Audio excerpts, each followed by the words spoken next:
வணக்கம். இன்னைக்கு நம்ம சில்வர்டு லென்ஸ் ரே ஆப்டிக்ஸ்ல இருந்து இது ரிலேட்டடா கேட்குற நியூமரிக்கல்ஸை எப்படி ஈஸியான மெத்தட்ல சால்வ் பண்றது அப்படிங்கிறத பார்க்கலாம். ஸோ சில்வர்டு லென்ஸ் ஆக்சுவலாக அதோட ஸ்ட்ரக்சர் எப்படி இருக்கும் அப்படின்னு பார்த்தீங்கன்னா, ஸோ இப்படி ஒரு லென்ஸ், ஒரு எக்ஸாம்பிளுக்கு நான் வந்து ஒரு கான்வெக்ஸ் லென்ஸ் எடுத்துக்கிறேன். One side of the convex lens இதை என்ன பண்ணியாச்சு, பாலிஷ் பண்ணியாச்சு. அப்படின்னா என்ன மீனிங் அப்படின்னா, இந்த சைடு மட்டும்தான் என்ன பண்ணும், இந்த லென்ஸ்ல ரீஃப்ராக்ட் பண்ணும். அதாவது வர்ற லைட் ரேஸை இந்த சைடுனால மட்டும்தான் ரீஃப்ராக்ட் பண்ண முடியும். இந்த சைடுல அந்த லைட் ரே வந்து மீட் ஆனிச்சுன்னா என்ன ஆகும்னா, இந்த சைடு நம்ம பாலிஷ் பண்ணிட்டோமா, ஸோ என்ன ஆகும், it will act like a mirror. அப்ப லைட் ரே வந்து என்ன ஆகும்னா, they will reflected back. So இந்த மாதிரி லென்ஸ் அதை தான் நம்ம என்னன்னு சொல்லுவோம், சில்வர்டு லென்ஸ். இப்போ இதுல இமேஜ் பொசிஷன், ஒரு ஆப்ஜெக்ட் வந்து ஒரு சர்டைன் டிஸ்டன்ஸ்ல இருந்ததுன்னா இமேஜ் எங்க ஃபார்ம் ஆகும், அந்த மாதிரி கொஸ்டின்ஸை ஒரு 2-3 டெக்னிக் இருக்கு. அதுல நான் உங்களுக்கு இப்ப டிஸ்கஸ் பண்ண போற டெக்னிக் வந்து கிட்டத்தட்ட வந்து அந்த டெக்னிக் வந்து நீங்க எல்லா ப்ராப்ளம்ஸுக்கும் யூஸ் பண்ணா கண்டிப்பா எங்கேயுமே குழப்பாது, ஈஸியா ஆன்சர் கொண்டு வந்துடும். அந்த மாதிரி மெத்தட் தான் நான் உங்க கூட நான் டிஸ்கஸ் பண்ண போறேன். இப்ப பாருங்க, ஃபர்ஸ்ட் இதோட ஜெனரல் உள்ள என்ன நடக்குதுங்கிறத தெரிஞ்சுக்கிட்டு அதுக்கப்புறம் அந்த நியூமரிக்கலை எப்படி சால்வ் பண்றது அப்படிங்கிற ஒரு 2 ப்ராப்ளம் பார்க்கலாம். இப்ப இங்க ஒரு ஆப்ஜெக்ட் இருக்கு. இப்ப இந்த ஆப்ஜெக்ட் வந்து இந்த சிஸ்டம் லென்ஸ் அண்ட் மிரர் ரெண்டுமே கம்பைன்டா இருக்கிற ஒரு சிஸ்டம்னா தான் சில்வர்டு லென்ஸ். அந்த கம்பைன்டு சிஸ்டம்னால இங்க இருக்கிற ஆப்ஜெக்ட் எந்த இடத்துல இமேஜா ஃபார்ம் ஆகும், இப்போ அதை நம்ம கண்டுபிடிக்கணும். அப்ப கண்டுபிடிக்கிறதுக்கு நம்ம என்ன டெக்னிக் யூஸ் பண்ணலாம்னா, இந்த லென்ஸையும் மிரரையும் என்ன பண்ணுங்க, செப்பரேட்டா ட்ரீட் பண்ணுங்க. இது ரெண்டும் கம்பைன்டா இருக்கு, ஆனா நம்ம என்ன பண்றோம், செப்பரேட்டா ட்ரீட் பண்றோம். அப்ப செப்பரேட்டா ட்ரீட் பண்ணும்போது இப்ப இந்த லென்ஸுக்கு தனியா லென்ஸ் ஈக்குவேஷன் அப்ளை பண்ணலாம், மிரருக்கு தனியா மிரர் ஈக்குவேஷன் அப்ளை பண்ணலாம். அப்படி அப்ளை பண்ணி நம்மளால ஈஸியா இமேஜ் எங்க ஃபார்ம் ஆகும் அப்படின்னு கண்டுபிடிக்கலாம். இப்ப ஜென்ரலா இப்ப இங்க தானே ஆப்ஜெக்ட் இருக்கு. இப்ப நான் இதை என்ன பண்ண போறேன், ரெண்டா நான் ஸ்பிளிட் பண்ண போறேன். ஸோ இது லென்ஸ். இப்ப ஃபர்ஸ்ட் என்ன இருக்கு, லென்ஸ் மட்டும் தானே இருக்கு. இந்த லென்ஸை மட்டும் இப்ப நான் தனியா எடுத்துக்கிட்டு, இப்ப இங்க தானே ஆப்ஜெக்ட் இருக்கு. இப்ப இந்த இடத்துல மிரர், அதாவது அதர் சைட்ல வந்து நம்ம சில்வர் பண்ணாம இருந்திருந்தா இந்த லென்ஸ் வந்து எங்க இமேஜ் ஃபார்ம் பண்ணிருக்கும் அப்படிங்கறத செக் பண்ணீங்கன்னு வச்சுக்கோங்களேன்.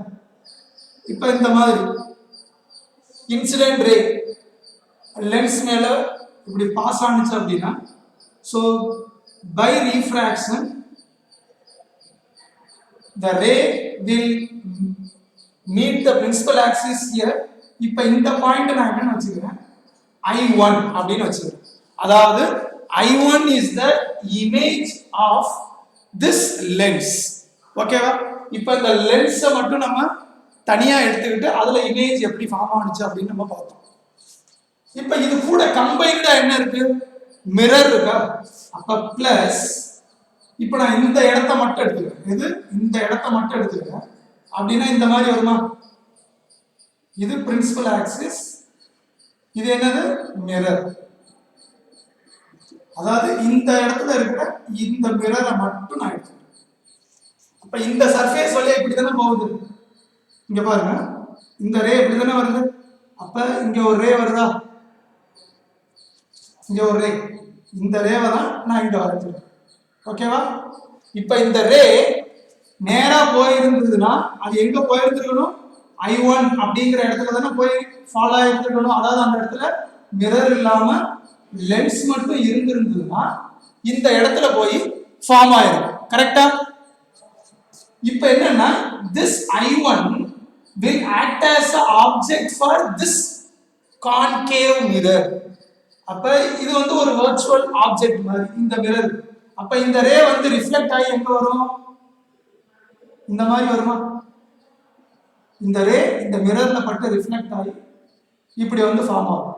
இந்த பாயிண்ட் நம்ம என்னன்னு வச்சுக்கலாம், I2. Here I2 is the image formed by the mirror. I2 is the image formed by the mirror. I1 is the virtual object for mirror. இப்ப இதோட நின்றுச்சா அப்படின்னு பார்த்தா கிடையாது. இப்ப திரும்பி இந்த ரே இப்படி வர்ற வழியில ரே வந்து ரிவர்ஸ்ல போகுதா, மிரர்ல பட்டு ரிஃப்ளெக்ட் ஆயிட்டு, அப்ப ரிவர்ஸ்ல போகும்போது இந்த மாதிரி again it is meeting this surface. அப்பனா once again refract ஆகுது. அப்ப once again refract ஆகுதுன்னா பிளஸ் திரும்ப இன்னொரு ரீஃப்ராக்ஷன் நடக்குது.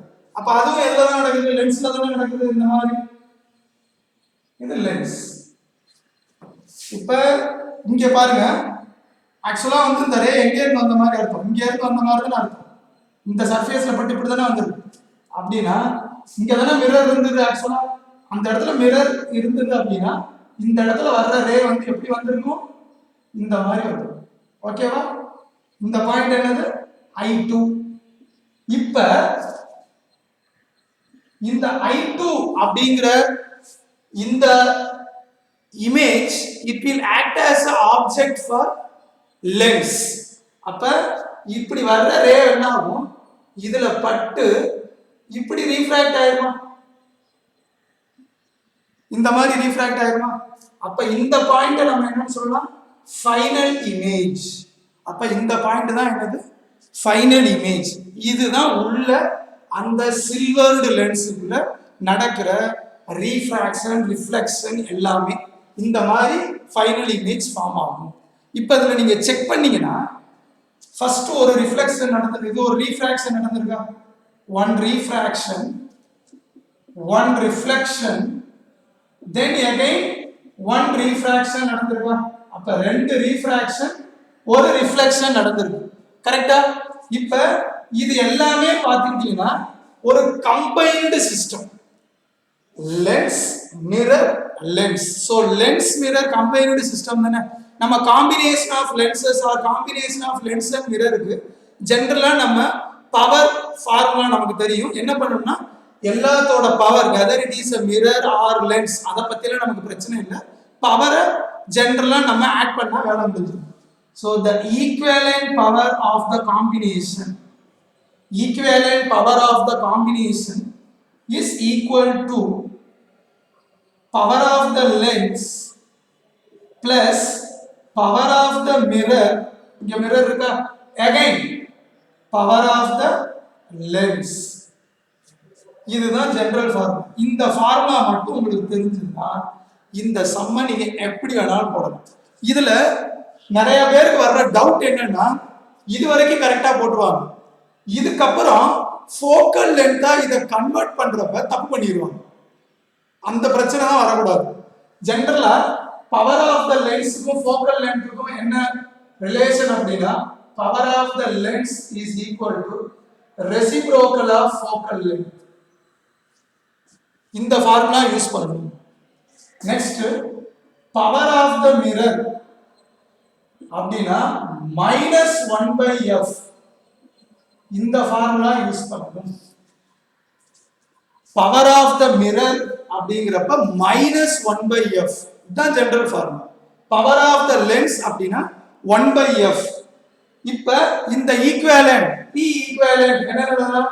P equivalent is equal to power of the lens 1/fl, power of the mirror -1/fm, power of the lens 1/fl. அப்ப power equivalent is equal to 2/fn -1/fm. இதுதான் formula. நிறைய பேர் என்ன நீங்க தப்பு பண்ணிருக்கீங்கன்னா 2/fl +1/fm அப்படின்னு போட்டுட்டு ஆன்சர் எனக்கு கொடுத்துருக்க ஆப்ஷன்ல இருந்து டிஃபர் ஆகி வருது அப்படின்னு சொல்லிட்டு நிறைய பேர் சொல்றீங்க. ஆனா இந்த மாதிரி நீங்க கரெக்டா நீங்க ஃபோக்கல் லென்த்துக்கும் பவர் ஆஃப் த லென்ஸுக்கான அந்த ஃபார்முலாவை நீங்க சப்ஸ்டியூட் பண்றது கரெக்டா பண்ணிட்டீங்கன்னா கண்டிப்பா தப்பு வராது. இப்ப அடுத்து ஒண்ணு இருக்கு, இந்த P ஈக்குவலன்ட்.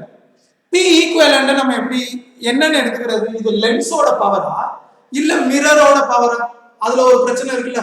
இப்ப லென்ஸோட பவர் அப்படின்னா, இப்ப லென்ஸ்ல எடுத்துக்கிட்டீங்கன்னு வச்சுங்களேன், கண்டிப்பா ரீஃப்ராக்டட் ரே, இப்ப இது வந்து one side, this is another side. Incident ray one சைடுல இருந்ததுன்னா ரீஃப்ராக்டட் ரே கண்டிப்பா அதர் சைடுல இருந்ததுன்னா அது definitely it will be what? Lens. Incident ரேவும் ரிஃப்ளெக்டட் ரேவும் சேம் சைடுலயே இருந்ததுன்னா கண்டிப்பா அது என்னது? மிரர். இப்ப இந்த காம்பினேஷனை பாருங்க, இந்த டோட்டல் காம்பினேஷன். இப்ப இங்க தானே ஆப்ஜெக்ட் இருக்கு. ஃபர்ஸ்ட் என்ன ஆகுது? இந்த ரே இது மாதிரி போகுதா? Then again it fall on the mirror, again reflected back by the mirror, திரும்ப again refracted by the lens, they will form the image here. இப்ப இன்சிடென்ட் ரேவும் அதுக்கப்புறம் ஃபைனலா ரீஃப்ராக்ஷன், ரிஃப்ளெக்ஷன், திரும்ப ரீஃப்ராக்ஷன்லாம் நடந்துட்டு ஃபைனலா வந்த எமர்ஜென்ட் ரே எந்த சைடு இருக்குன்னு செக் பண்ணுங்க. இன்சிடென்ட் ரேவும் இந்த சைடு தான் இருக்கு, எமர்ஜென்ட் ரேவும் இந்த சைடு தானே இருக்கு.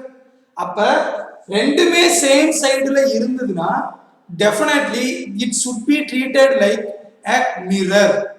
மிரர்னா reflected ray and incident ray எல்லா ரேவும் சேம் சைடுல இருக்கும். லென்ஸ்னா இன்சிடென்ட் ரேவும் ரீஃப்ராக்டட் ரேவும் டிஃபரண்ட் சைடு. ஒன்னு இன்சிடென்ட் ரே ஒரு சைடுல இருந்துச்சுன்னா ரீஃப்ராக்டட் ரே அதர் சைடுல இருக்கும். ஆனா இந்த கம்பைன்டு சிஸ்டத்துல பாத்தீங்கன்னா இந்த இன்சிடென்ட் ரேவும் எமர்ஜென்ட் அதாவது ரீஃப்ராக்டட் எந்த ரே வேணாலும் வச்சுக்கோங்க, ரெண்டுமே எதுல இருக்கு? ஒரே சைடுல இருக்கா. அப்ப இந்த combination will act as a what? Mirror. அப்ப this combination will act like a mirror. இந்த entire காம்பினேஷனும் will act like a mirror. இது நீங்க திரும்ப திரும்ப திரும்ப நான் உங்களுக்கு சொல்லிக்கிறேன். எப்போதுமே இந்த combination of lens and mirror will act like always what? Mirror only. அப்ப P ஈக்குவலன்ட்க்கு நான் F ஈக்குவலன்ட் ஃபார்முலா நான் போடணும்னா லென்ஸோட ஃபார்முலா போடணுமா இல்ல மிரரோட ஃபார்முலா போடணுமா? மிரர் ஃபார்முலா தானே.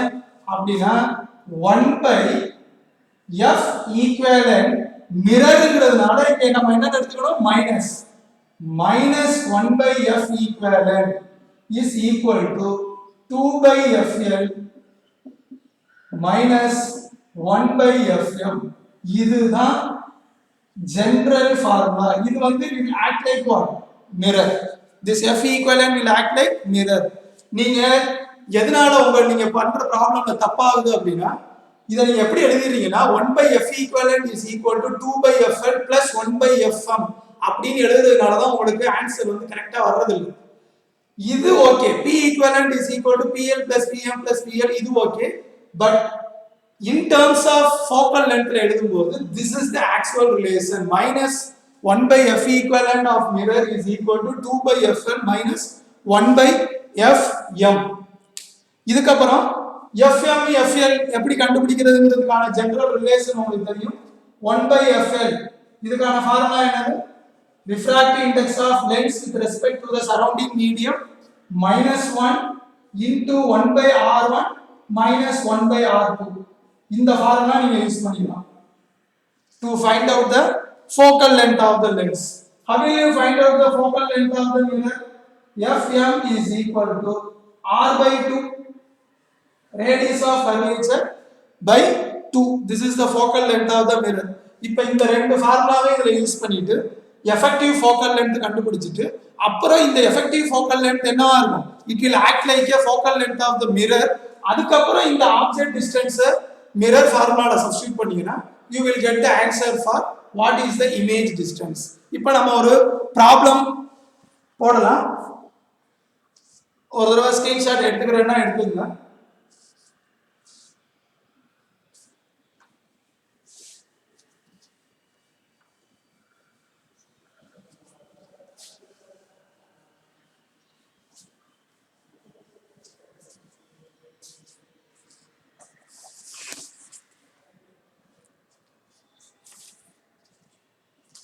இப்போ ஒரு ப்ராப்ளம் ஒன்று பார்க்கலாம். So this is a lens. இந்த சைடை வந்து நான் என்ன பண்ணிட்டேன்? சில்வர் பண்ணிட்டேன். The focal length of the lens, focal length of lens கொடுத்தாச்சு. அதை நான் என்னன்னு எடுத்துக்கிறேன்? 20 சென்டிமீட்டர். ஓகேவா? தென் ரேடியஸ் ஆஃப் கர்வேச்சர் இந்த சைடு இருக்கு இல்லையா, இதோட ரேடியஸ் ஆஃப் கர்வேச்சர் கொடுத்துட்டாங்க. அது எவ்வளவுனா 22 சென்டிமீட்டர். தென் இதோட லென்ஸோட ரிஃப்ராக்டிவ் இண்டெக்ஸ் கொடுத்துருக்காங்க. அது எவ்வளவு அப்படின்னு பாத்தீங்கன்னா let us m mu is equal to 3/2. this is the principal axis. இங்க ஆப்ஜெக்ட் இப்போ ஆப்ஜெக்டோட டிஸ்டன்ஸ் என்ன கொடுத்திருக்காங்க அப்படின்னா 10 சென்டிமீட்டர் 10 சென்டிமீட்டர். கொஸ்டின் என்ன அப்படின்னா first find equivalent focal length, இது என்னன்னு கண்டுபிடிங்க. Next find position of image, find position of image. இப்போ இது ரெண்டையும் நம்ம கண்டுபிடிக்கணும். ஜெனரல் ஃபார்முலா என்னது? P equivalent, இது என்ன ஆக்ட் ஆகும்? it will act like a mirror, is equal to 2pl. ஏன்னா ரெண்டு டைம் லென்ஸ் வருது இல்லையா, 2pl plus pl, 2pl plus pm. ஓகேவா? இத நம்ம என்ன எழுதலாம்? மிரர் தானே, மிரர்னா மைனஸ் யூஸ் பண்றோம். -1 by f equivalent is equal to 2 into 1 by fl plus, இது மிரர் தானே, மிரர்னா எகைன் என்ன பண்ணணும்? -1 by fm. இதான் ஜெனரல் ஃபார்முலா. இப்போ ஃபோக்கல் லென்த் ஆஃப் லென்ஸ் கொடுத்திருக்காங்களா, focal length of lens. So -1 by f equivalent is equal to 2 into 1 by fl எவ்வளவு? 20 minus, ஏன்னா focal length of convex lens தானே, அப்ப பிளஸ் தான் 20 மைனஸ் fm அப்படிங்கிறது நம்ம கண்டுபிடிக்கணும். இந்த சைடு இருக்கிற ரேடியஸ் ஆஃப் கர்வேச்சர் எவ்வளவு கொடுத்திருக்காங்க? 22. we know fm is equal to r by 2. so r ங்கிறது என்ன இருக்கு? against the direction of incident ray. அப்ப -22 by 2 that is equal to -11 centimeter. அதுதான் focal length of mirror. அப்ப 1 by minus வந்துருக்கு -11. அப்ப -1 by f equivalent is equal to 1 by 10 plus 1 by 11. -1 by f equivalent is equal to 11 plus 10 by 110 minus 1 by f equivalent is equal to 21 by 110. then f equivalent is equal to -110 by 21 centimeter. so f equivalent எவ்வளவு வரும்? -110 by 21 centimeter. இப்போ இது வந்து என்னவா act ஆகும்? it will act like what? mirror. அப்ப first one என்னன்னு கண்டுபிடிச்சாச்சா? f equivalent இது என்னன்னு கண்டுபிடிச்சாச்சு. ஃபர்ஸ்ட் क्वेश्चन முடிஞ்சு. செகண்ட் क्वेश्चन என்னது? find the position of image. இது ஜெனரலா நீங்க மிரர் ஃபார்முலா போட்டே கண்டுபிடிச்சிடலாம். ஏன்னா the entire combination will act like a what? mirror. அப்ப 1 by f equivalent அது mirror formula. apply mirror formula. so 1 by f equivalent is equal to 1 by v plus 1 by u. so 1 by v is equal to 1 by f equivalent minus 1 by u. அப்ப 1 by v is equal to 1 by f equivalent எவ்வளவு? -110 by 21 minus u எவ்வளவு கொடுத்திருக்காங்க? 10 centimeter. it is against the direction of incident ray. so plus 1 by 10, then 1 by v is equal to -21 plus 11 by 110, then 1 by v is equal to -10 by 110. அப்ப v is equal to -11 centimeter. this is the position of image. அப்படினா இங்க இருக்கிற ஆப்ஜெக்ட்ல இந்த ரே இப்படி பட்டு again இந்த மாதிரி வந்து again ரிஃப்ளெக்ட் ஆகி again ரீஃப்ராக்ட் ஆகிட்டு இந்த இடத்துல இமேஜ் ஃபார்ம் ஆயிருக்கு. இந்த டிஸ்டன்ஸ் தான் எவ்வளவு? -11. but -11 says it is forming beyond the object. அதாவது இப்படி ஃபார்ம் ஆயிருக்கு. சோ இது எவ்வளவு? 11 சென்டிமீட்டர். ஏன்னா இமேஜ் டிஸ்டன்ஸ் வந்து என்னவா இருக்கும்? ஆப்ஜெக்ட் டிஸ்டன்ஸை விட ஜாஸ்தி தானே. அப்ப கொஞ்சம் தூரமாவே தள்ளி போய் ஃபார்ம் ஆயிருக்கு. இந்த இடத்துல இமேஜ் ஃபார்ம் ஆயிருக்கு. ஓகேவா? This is problem number 1. அடுத்து ஒரு பிளேனோ கான்வெக்ஸ் லென்ஸ் அதை யூஸ் பண்ணி ஒரு ப்ராப்ளம் பார்க்கலாம். ஸோ அதை பார்த்துட்டீங்கன்னா அதுக்கப்புறம் இந்த சில்வர்டு லென்ஸ்ல any type of some you can answer. So அந்த ப்ராப்ளம் ஒரு பிளேனோ கான்வெக்ஸ் லென்ஸ் எடுத்துக்கலாம், டிஃப்ரெண்ட் ப்ராப்ளம். ஸோ இந்த மாதிரி ஒரு பிளேனோ கான்வெக்ஸ் லென்ஸ் எடுத்துக்கிங்க. திஸ் சைடு இஸ் சில்வர், இந்த சைடு என்ன பண்ணியாச்சு, சில்வர் பண்ணியாச்சு, பிளேனோ கான்வெக்ஸ் லென்ஸ். இப்ப இதோட ரேடியஸ் ஆஃப் கர்வேச்சர் கொடுத்தாச்சு, r is equal to 40 cm. இந்த லென்ஸோட refractive index mu is equal to 3/2. அதே மாதிரி ஆப்ஜெக்ட் டிஸ்டன்ஸும் கொடுத்தாச்சு, ஆப்ஜெக்ட் டிஸ்டன்ஸ் இஸ் 20 cm. இது ஆப்ஜெக்ட், இது எவ்வளவு டிஸ்டன்ஸ்ல இருக்குன்னா 20 சென்டிமீட்டர்ல இருக்கு. அதே क्वेश्चन தான், find f equivalent and b, இதான் question. So again same formula தானே, என்னது, p equivalent mirror is equal to 2pl plus pm minus 1 by f equivalent mirror is equal to 2 by 1 by fl minus 1 by fm. முடிஞ்சா? very simple. இப்போ focal length of the lens நமக்கு தெரியுமா? தெரியாது. So to find focal length of the lens, can we use the separate formula? So 1 by fl is equal to mu minus 1 by r1 minus 1 by r2. இந்த formula use பண்ணலாமா? So 1 by fl is equal to mu என்ன கொடுத்திருக்காங்க, 3/2 minus 1. So r1 ங்கிறது இங்க என்னது, infinity. So இங்க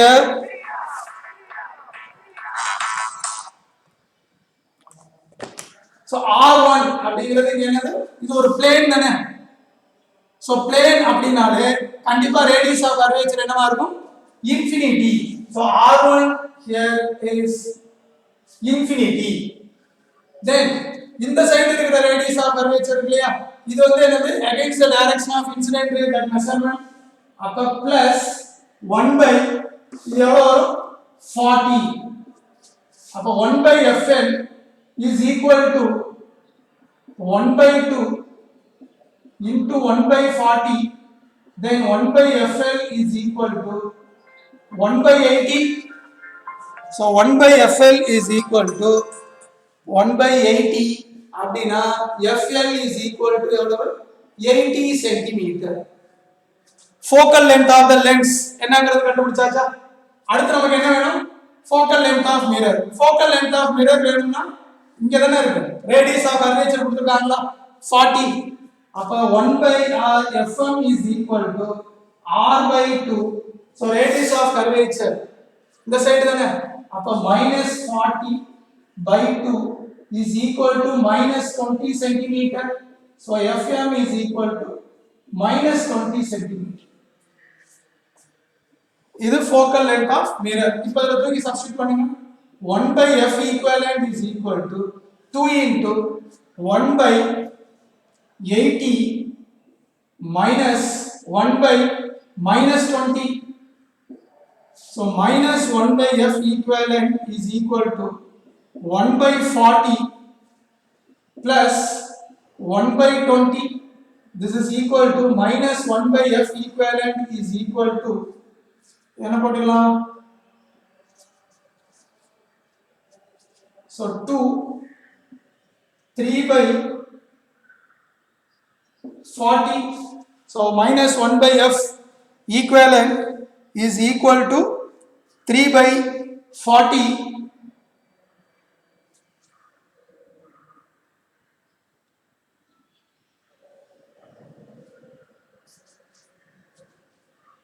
then அப்ப f equivalent is equal to என்ன வரும், minus 40 by 3 centimeter. இது f equivalent.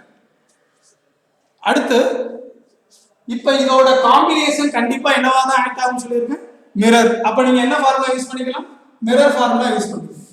அப்போ 1 by F equivalent is equal to 1 by V plus 1 by U. அப்போ 1 by F equivalent என்னது minus 40 by 3 is equal to 1 by V plus U என்னது minus 20. So 1 by V is equal to 1 by 20 minus 3 by 40. Then 1 by V is equal to, so 2 minus 1 by 40. That means V is equal to minus 40 centimeter. அவ்வளோ இந்த மாதிரி தான் நம்ம சம்ம solve பண்ணணும். So first என்னது அந்த formula P power formula apply பண்ணுங்க. அடுத்து அதை வந்து எஃப்ஆ கன்வெர்ட் பண்ணுங்க. அடுத்து எஃப் ஈக்குவலன்ட் கேட்டால் எஃப் ஈக்குவலன்ட் கண்டுபிடிங்க. இல்லை இமேஜ் கேட்குறாங்க, இமேஜ் டிஸ்டன்ஸ் கேட்குறாங்கன்னா எஃப் ஈக்குவலன்ட் ஃபார்முலாவை மிரர் ஃபார்முலாவை நீங்கள் கன்சிடர் பண்ணிக்கிட்டு அதோட இமேஜ் டிஸ்டன்ஸ் என்னன்னு கண்டுபிடிங்க. அவ்வளோதான். This is very simple. So அடுத்த ஒரு கான்செப்ட்ல உங்களை மீட் பண்ணுறேன். நன்றி.